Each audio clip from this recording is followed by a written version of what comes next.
Magandang araw mga kapuso, ito po ang mga ganap na dapat po natin abangan mamaya dito lamang po sa Lilet Matias, Attorney at Law.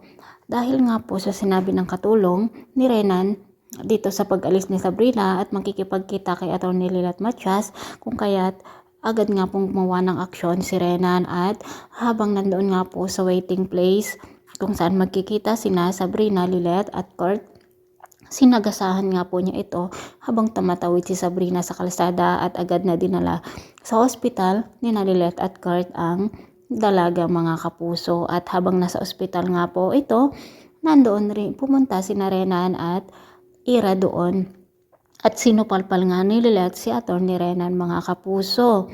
At dito nagalit na naman si Ira dito kay Lilet dahil ang alam nga niya ay sinisiraan ni Lilet ang kanyang fiancé na si Renan. Samantala, good news naman po dahil nagising nga po itong si Sabrina at habang kinakausap nga po niya si Lilet at Kurt, sinabi nga ni Sabrina na mag-iingat si Lilet dito kay Attorney Renan.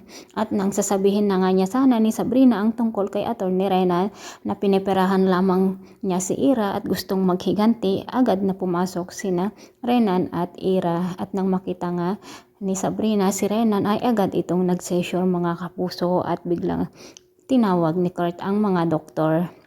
Samantala, gagawa na naman si Renan ng paraan para sa ganun ay tuluyan nang mawala si Sabrina at sinabihan nga niya ang tauhan niyang si Paco na sa ospital ay dito niya tatapusin ang buhay ni Sabrina.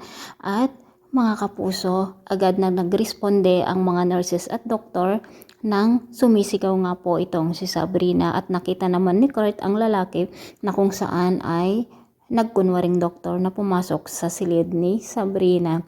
So mga kapuso, sana naman bago mamatay si Sabrina ay masabi nga niya kay Lilet ang buong katotohanan at sana nga makita nila ang cellphone nitong si Sabrina. At dito naman nagsimula ang pagtataka ni Ira kay Renan dahil sa pag-session ni Sabrina nung makita niya ito at mukhang takot na takot si Sabrina. Ito po ang mga dapat natin abangan. Maraming salamat po. Bye-bye.